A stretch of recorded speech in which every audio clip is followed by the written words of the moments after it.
Pero también digo, entre tanto que el heredero es niño, en nada difiere del esclavo, aunque es señor de todo, sino que está bajo tutores y curadores hasta el tiempo señalado por el Padre.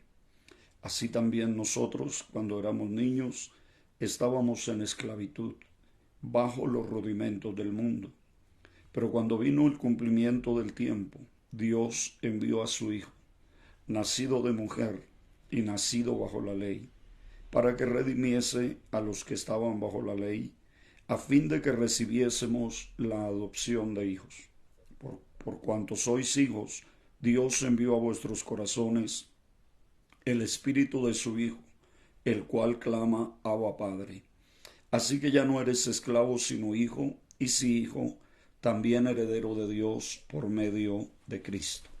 Nuestro tema que estamos compartiendo lo hemos titulado ¿Cuándo se desvió la iglesia? La iglesia, que es única, es una sola iglesia. No hay varias iglesias del Señor. Hay una sola iglesia que de repente tenemos diferentes nombres, diferentes denominaciones, pero que al fin de cuentas somos una sola iglesia, la única por la cual el Señor pagó el precio allí en la cruz. Pero ¿cuándo fue que la iglesia perdió el rumbo? ¿Cuándo fue que la iglesia perdió el camino? Desviarse es de alguna manera perder el recto transitar, el recto caminar. Desviarse es de repente estar fuera de la senda, fuera del camino, fuera del propósito, del plan. Cuando el Señor pensó en su iglesia y se lo dice a Pedro: sobre esta roca edificaré mi iglesia y las puertas del Hades no prevalecerán contra ella.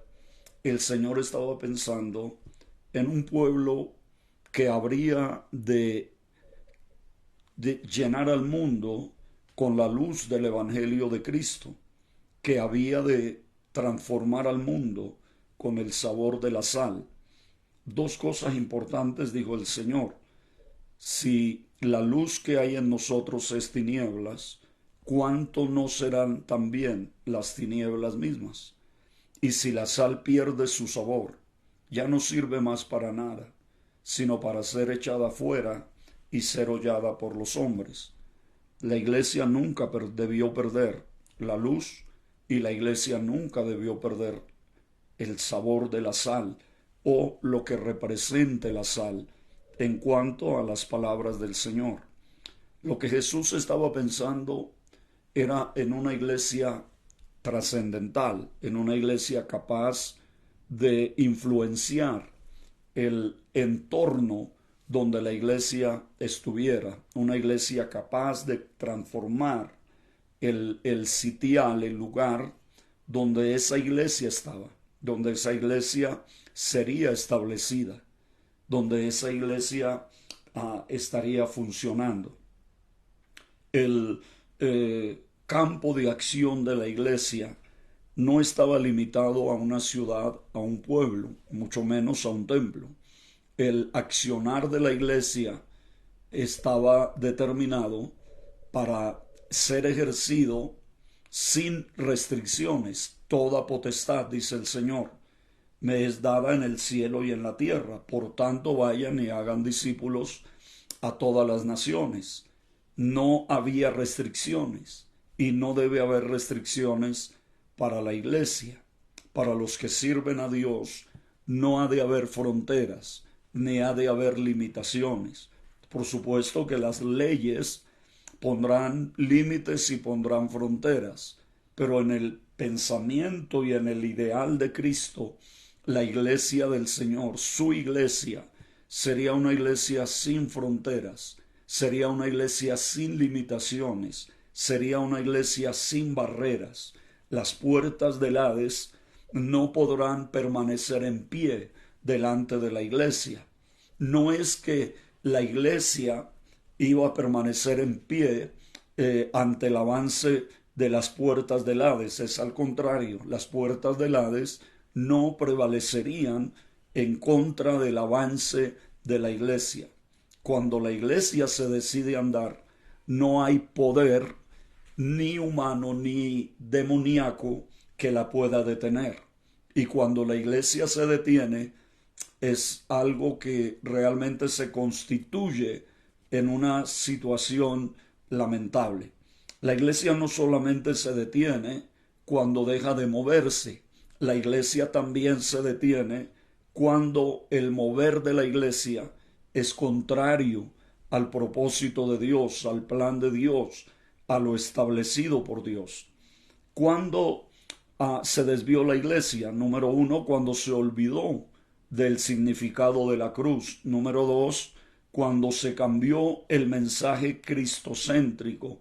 Número tres, cuando dejó de predicarse un mensaje actual, un mensaje comprensible. Número cuatro, cuando la iglesia se volvió clasista. Y ya lo decía Santiago, que si a la iglesia llega una persona vestida elegantemente, con anillos y en fin, pues le damos el mejor lugar. Pero cuando llega alguien que no está bien vestido, entonces le decimos, bueno, búsquese por ahí un lugarcito donde pueda estar. En quinto lugar, la iglesia se desvió cuando dejó de ser modelo, cuando la iglesia dejó de ser el modelo para la sociedad, cuando la iglesia dejó de ser de alguna manera el ejemplo de vida para los que rodean la iglesia, para los que están cerca de la iglesia.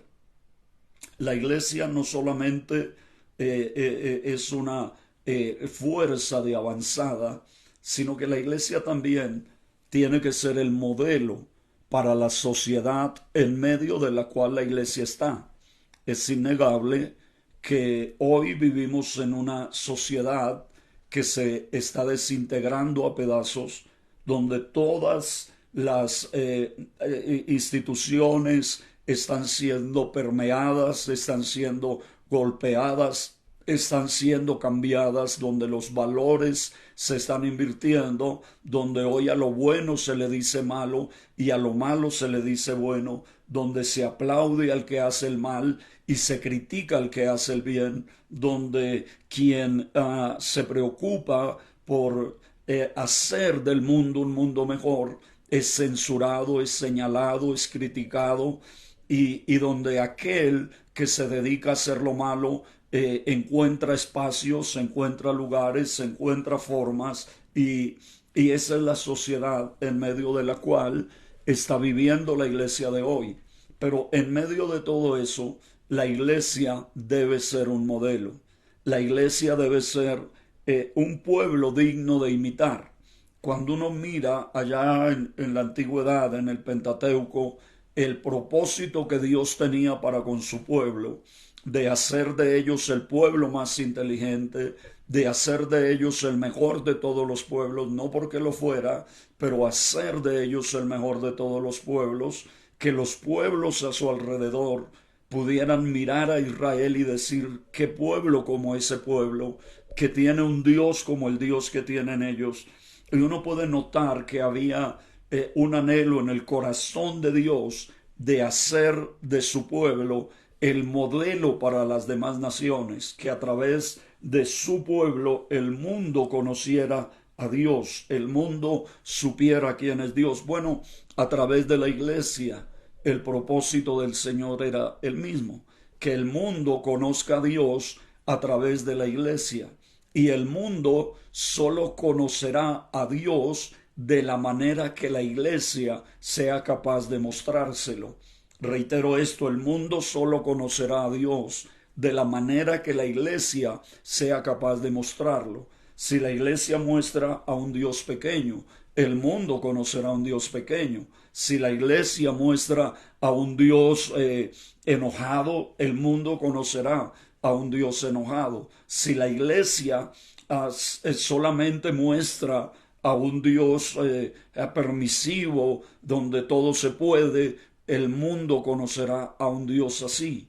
Pero si la iglesia muestra a ese Dios real, a ese Dios vivo, a ese Dios bíblico, a ese Dios personal, experimental, vivencial, a ese Dios que se puede sentir, que se puede experimentar, con el cual se puede tener comunión, con el cual se puede tener armonía, el mundo sabrá que hay un Dios vivo, que hay un Dios real, que hay un Dios maravilloso, que hay un Dios glorioso y especial. Entonces la iglesia en algún momento dejó de ser modelo. Muy pocos querían imitar a la iglesia, muy pocos querían ser como esa iglesia.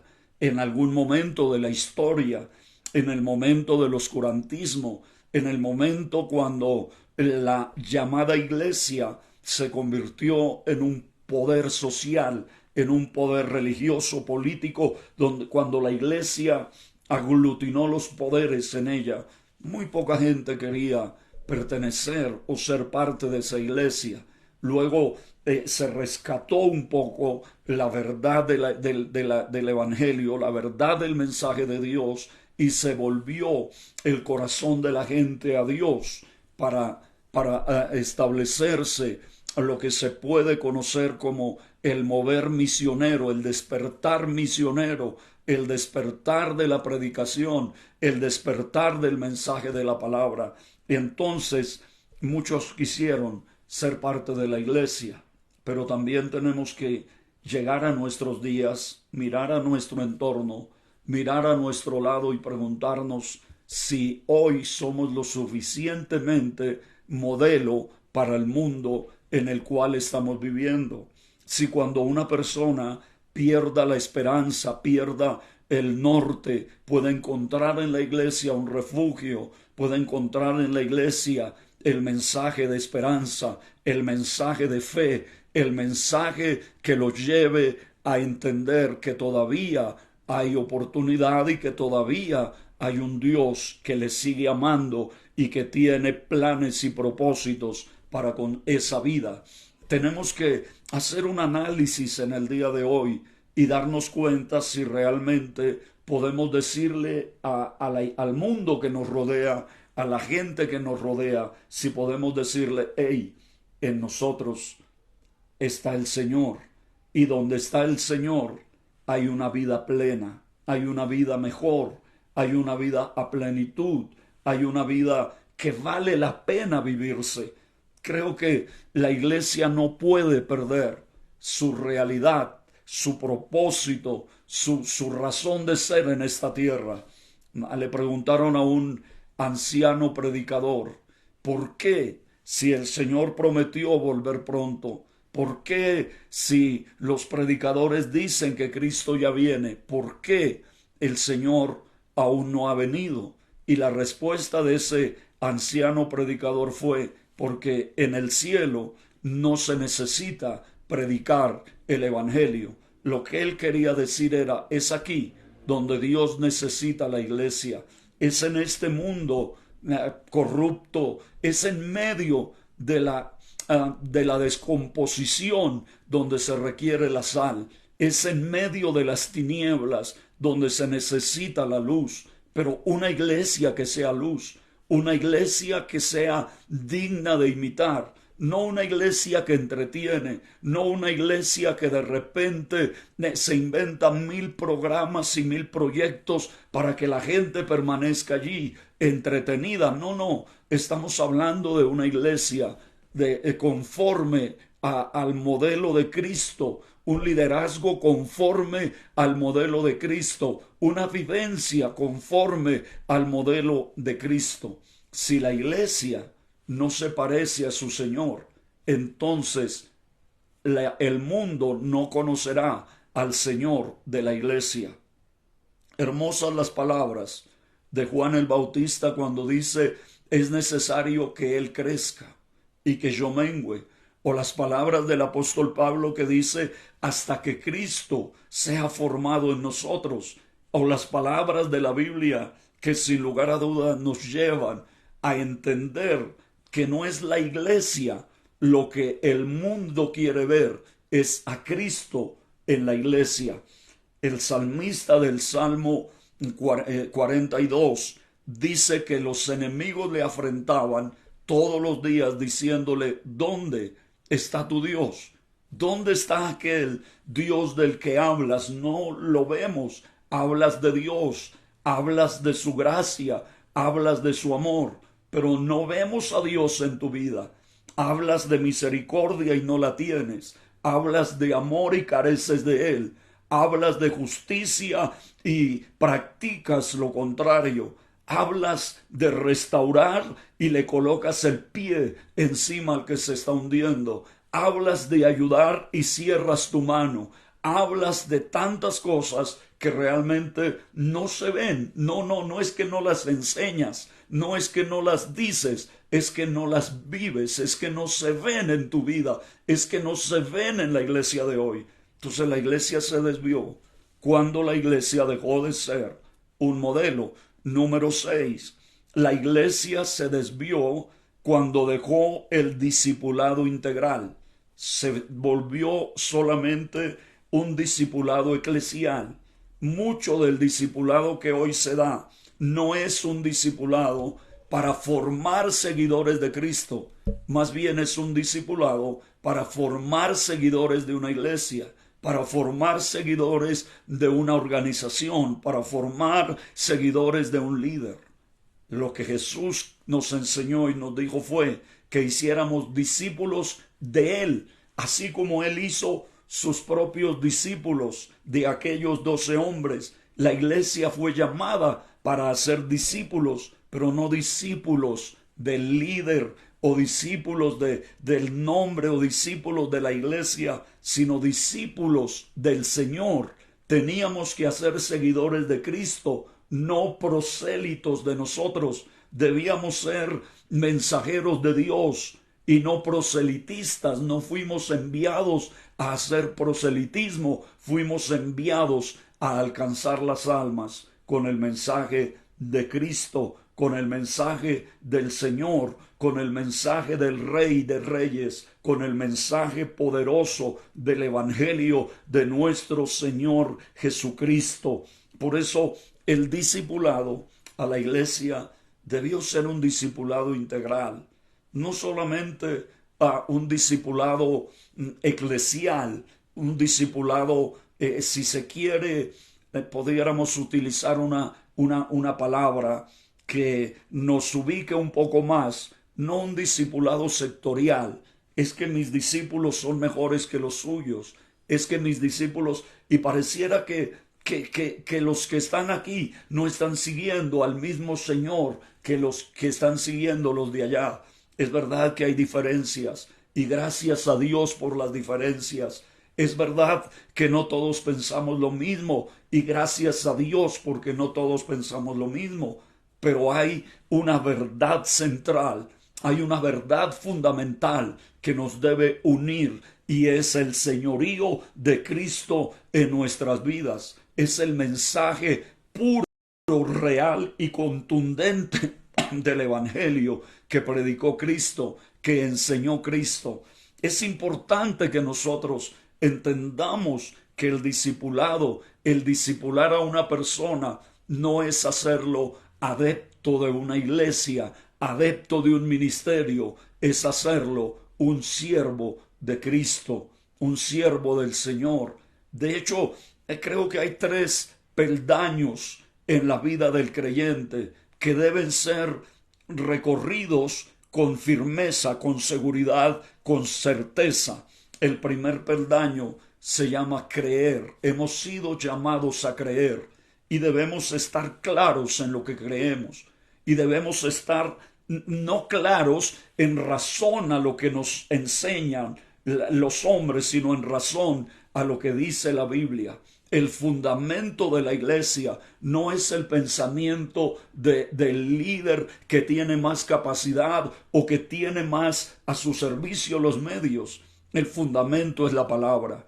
Y si nosotros vamos a estar seguros de lo que creemos, debemos estar conscientes y claros que lo que creemos está en la Biblia, que lo que creemos está en la palabra, que lo que creemos lo dijo Dios, que lo que creemos lo enseñó Dios. Porque entonces comenzamos a vivir un cristianismo de tradiciones, un cristianismo de dogmas, y dejamos de vivir el cristianismo doctrinal, el cristianismo bíblico, el cristianismo centrado en la palabra del Señor. Creo que algunas normas son buenas para el vivir de la iglesia aquí en la tierra, pero no tienen ningún alcance para vivir en el cielo y mucho menos para transformar la vida de los seres humanos. Entonces es necesario que tengamos una claridad bíblica de lo que creemos. El segundo peldaño, el segundo paso es el crecimiento. Primero debemos creer, luego debemos crecer. ¿Y cómo crecemos? Crecemos en el ambiente de la congregación, en la comunión de los hermanos. Crecemos en las dificultades y en las pruebas. Crecemos en las experiencias que vivimos. Crecemos en las luchas que afrontamos. Crecemos y somos llamados a crecer. Y luego el tercer peldaño es servir. Definitivamente ningún cristiano ha sido llamado para que la iglesia le sirva. Todos hemos sido llamados para servir. Nuestro llamado no es para ser señores, nuestro llamado es para ser siervos. La iglesia no necesita un señor más. La iglesia tiene al único Señor que debe tener y se llama Jesucristo de Nazaret. El tiempo no nos da. Tratamos de tener solamente estos 15 minutos. Pudiéramos seguir, pero tratamos de que estos 15 minutos nos lleven a reflexionar, nos lleven a pensar, nos lleven a meditar en nosotros mismos. Olvídate de los demás, no pienses en nadie más, solo piensa en tu vida, es tu alma, eres tú el que está en juego y el que está frente a esta reflexión. Por eso deja que el Espíritu de Dios haga que esta palabra penetre en tu vida y en tu corazón. Y entonces dejes de ser un oidor de la palabra y comiences a ser un hacedor de la misma, de la palabra. Que Dios te bendiga, que Dios te guarde. Si el Señor lo permite, podríamos vernos mañana de nuevo y podríamos compartir un poquito más de reflexión en la palabra del Señor. ¿Cuándo se desvió la iglesia? Cuando la iglesia dejó el discipulado integral y convirtió el discipulado en una sola dirección espiritual y nada más. Que Dios les bendiga, que Dios les guarde. Un feliz día para todos.